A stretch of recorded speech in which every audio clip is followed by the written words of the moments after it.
வரும்போது கயத்தாறு, பாப்பனப்பட்டு, எத்தனையோ ஊர் இருக்கு, பேரோட இருக்குது. இத்தனை ஊர்ல எத்தனை பேர் செத்தாங்க. எதுக்கு? நம்ம பசங்களுக்கு, இந்த பாட்டாளி சமூகத்துல இருக்கக்கூடிய இந்த பசங்களுக்கு நல்ல வேலை கிடைக்கணும், படிப்புல இடம் கிடைக்கணும்னு போராட்டம் பண்ணாங்க. ஆனா அது நடந்துதாமா? நம்ம இந்த ஊர்ல எத்தனை பேரு அரசு மருத்துவர்களா இருக்கிறாங்க? யாராவது இருக்காங்களா? இல்ல. எத்தனை பேரு போலீஸா இருக்கிறாங்க?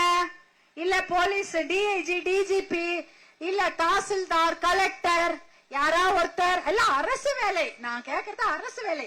அது எந்த வேலையா கூட எடுத்துட்டு போட்டோம். யாரா அரசு வேலையில யாரா இருக்காங்களா பணியில?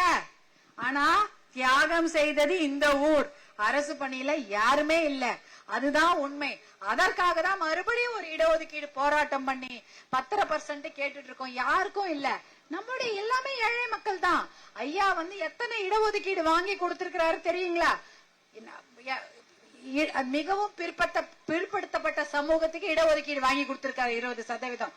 அதே போல மேற்படிப்புக்கு மருத்துவ மேற்படிப்புக்கு இடஒதுக்கீடு மருத்துவர் அன்புமணி அவர்கள் தான் வாங்கி கொடுக்கிறாரு பட்டியலின சமூகத்துக்கும். இத மாதிரி ஏகப்பட்ட இடஒதுக்கீடுகளை ஏழை மக்கள் யாரா இருந்தாலும் சரி, நாமளா இருந்தாலும் சரி, சகோதர சமுதாயமா இருந்தாலும் சரி, இடஒதுக்கீடு வாங்கி கொடுத்தது மருத்துவர் ஐயா. ஆனா இதே ஊர்ல விக்கிரவாண்டியில இடைத்தேர்தல்ல நாங்க இடஒதுக்கீடு கொடுக்கிறோம், சாதிவாரி கணக்கெடுப்பு நடத்துறோம்னு சொல்லிட்டு இப்ப இடஒதுக்கீடு எல்லாம் கொடுக்க முடியாது, உங்க பிள்ளைங்க படிச்சாலும் பரவாயில்ல படிக்காட்டியும் பரவாயில்லன்னு சொல்லிட்டாங்க. தெரியுமா? அது தெரியுமா உங்களுக்கு? இடஒதுக்கீடே கொடுக்க மாட்டேன்னு சொல்லிட்டாங்கம்மா. அப்ப இடஒதுக்கீடு கொடுக்கலனா நம்ம பசங்க 50-60 மார்க் கஷ்டப்பட்டு வாங்குறாங்களே, அவங்களுக்கு படிப்பு பெரிய காலேஜ்ல இடம் எப்படி கிடைக்கும்? இல்ல வேலை எப்படி கிடைக்கும்? அரசு வேலை எல்லாம் கிடைக்கிறதுக்கு வாய்ப்பே இல்ல. இடஒதுக்கீடு இருந்தாதான் கிடைக்கும். ஆனா அதை கொடுக்க யாருக்குமே மனசு வரல. பொய் சொல்லிட்டு ஓட்டு வாங்கிட்டு போயிட்டாங்க. ஆனா நீங்க எல்லாம் மனசு வைங்க. ஏன்னா ஏற்கனவே பொய் சொல்லி ஓட்டு வாங்கி போனவங்க இடஒதுக்கீடு கொடுக்க முடியாது சொல்லிட்டாங்க. இனிமேல அந்த பொய்க்கு மயங்க கூடாது. ஏன்னா இன்னைக்கு வருவாங்க போவாங்க. ஒரு வாரமா இங்கதான் உட்கார்ந்து இருக்காங்க விக்கிரவாண்டியில. எல்லாருக்கும் தெரியும். எல்லா ஹோட்டலையும் புடிச்சிட்டாங்களாம். எதுக்கு? இந்த மக்களுக்கு மறுபடி சாராயத்தை கொடுப்போம். எத்தனை கடை ஓபன் பண்ணுவாங்க? எத்தனை காலேஜ் இருக்கு? ஒரு காலேஜ் கிடையாது. எத்தனை டாஸ்மாக் கடை இருக்கு? நிறைய இருக்கு. நிறைய டாஸ்மாக் கடை இருக்குது. எதுக்கு? நம்ம பசங்க எல்லாம் குடிக்கணும், படிக்க கூடாது, வேலைக்கு போக கூடாது, குடிச்சு கம்முன்னு அவங்க சொல்ற சின்னத்துக்கு ஓட்டு போடணும். இதுக்காக தான் இதே மாதிரி நம்மள வச்சிருக்கிறாங்க. ஏழையாவே இருக்கட்டும், கஷ்டப்படட்டும்னு வச்சிருக்கிறாங்க. அதனால இந்த முறை நீங்க எல்லாம் மனசு வச்சு மாம்பழ சின்னத்துக்கு ஓட்டு போடுங்கம்மா. ஏன்னா உங்க எல்லாருக்கும் தெரியும், மாம்பழ சின்னம் வந்தாதான் கிராமப்புற மக்களுக்கு ஏதாவது ஒரு நல்லது செய்ய முடியும். 108 ஆம்புலன்ஸ் வருதா இங்க? இந்த சேரு சகதி ரோடு எது இருந்தாலும் வருதா? எப்ப போன் பண்ணாலும் வருதா? 23 வருஷத்துக்கு முன்னாடி 108 ஆம்புலன்ஸ் இருந்ததா? இல்லவே இல்ல. எப்படி அது வந்தது? மாம்பழ சின்னத்துக்கு நீங்க எல்லாம் ஓட்டு போட்டதுனாலதான் மருத்துவர் அன்புமணி அவர்கள் அங்க மத்திய அமைச்சரா சுகாதாரத்துறை அமைச்சரா டெல்லியில உக்காந்தாரு.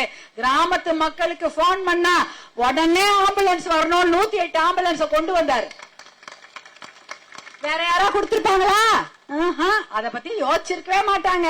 ஏதாவது வேஷ்டி கொடுக்கலாமா, புடவை கொடுக்கலாமா? இன்னைக்கும் கொடுத்துருக்காங்க பாருங்க, புடவை வேஷ்டி கொடுக்குறாங்க. நம்ம என்ன கேக்குறோம்? என் பிள்ளைக்கு படிப்பு கொடுன்னு கேக்குறோம், வேலை கொடுன்னு கேக்குறோம். படிச்சு வேலைக்கு போனா அவன் வாங்கி தரான் நமக்கு வேஷ்டி சேலை. இவங்க என்ன கொண்டு கொடுக்கறது? லாரியா இல்ல? அத மாதிரிதான். அதனால நம்ம என்ன சொல்றோம்? உங்களுக்கு கிராமப்புற மக்களுக்காக 108 ஆம்புலன்ஸ் விட்ட சின்னம் மாம்பழ சின்னம். நீங்க எல்லாம் அரசு மருத்துவமனைக்கு போயிருக்கீங்களாமா? சின்ன பசங்களுக்கு தெரியாது, பெரியவங்க நிறைய பேர் போயிருப்பீங்க. அங்க ஊசி போடுவாங்களா? என்ன போடுவாங்க? முன்னாடி ஒரு ஊசி எடுத்துப்பாங்க, ஒரு தடியா இருக்கும். அந்த ஊசிய ஒருத்தருக்கு போடுவாங்க, அடுத்தது சுடு தண்ணியில போட்டு கழுவி இன்னொருத்தருக்கு போடுவாங்க, இன்னும் திருப்பி கழுவி இன்னொருத்தருக்கு போடுவாங்க. ஆனா இப்ப எப்படி? அந்த மாதிரி ஊசி யாரா போடுறாங்களா? ஒரு ஊசி போட்டா அந்த ஊசியை தூக்கி போட்டு புது ஊசி.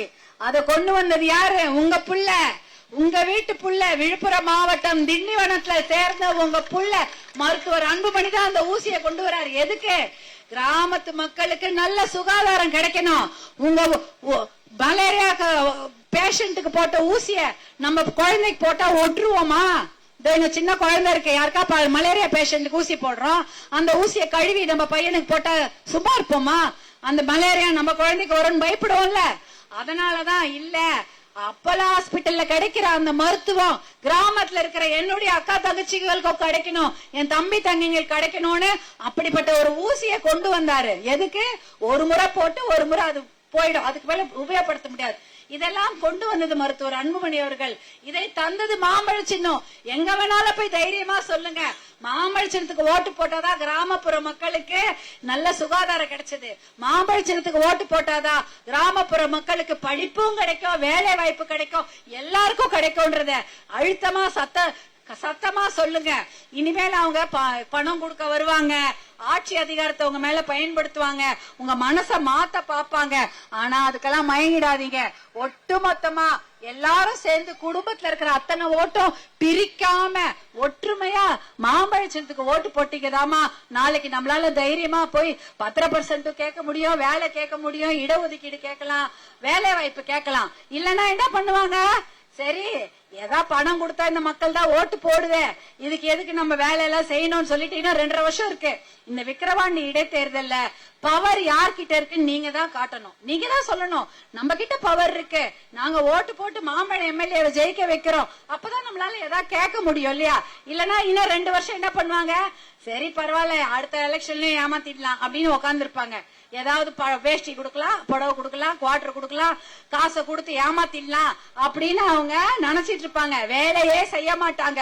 இந்த இடைத்தேர்தல் விக்கிரவாண்டி இடைத்தேர்தல்ல நீங்க நல்ல முடிவெடுத்து மாம்பழத்துக்கு ஓட்டு போட்டு மாம்பழ எம்எல்ஏ உங்க அண்ணன் இருக்கிறாரு, எப்ப கூப்பிட்டாலும் வருவாரு. இந்த ஒரு வாரம் உக்காந்து இருக்காங்களே 10 நாள், அடுத்த வாரம் எல்லாம் ஓடி போயிடுவாங்க, யாரும் இங்க இருக்க மாட்டாங்க.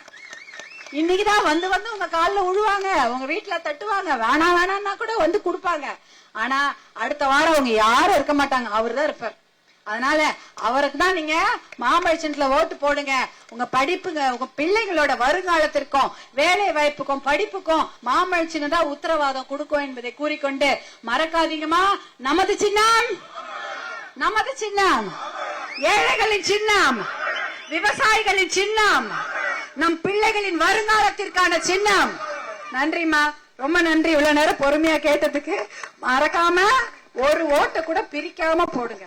பிரிச்சிட்டீங்க ஒண்ணுமே பண்ண முடியாது, பிரிச்சு போட்டுறாதீங்கம்மா தயவு செய்து. நன்றிமா, நன்றி.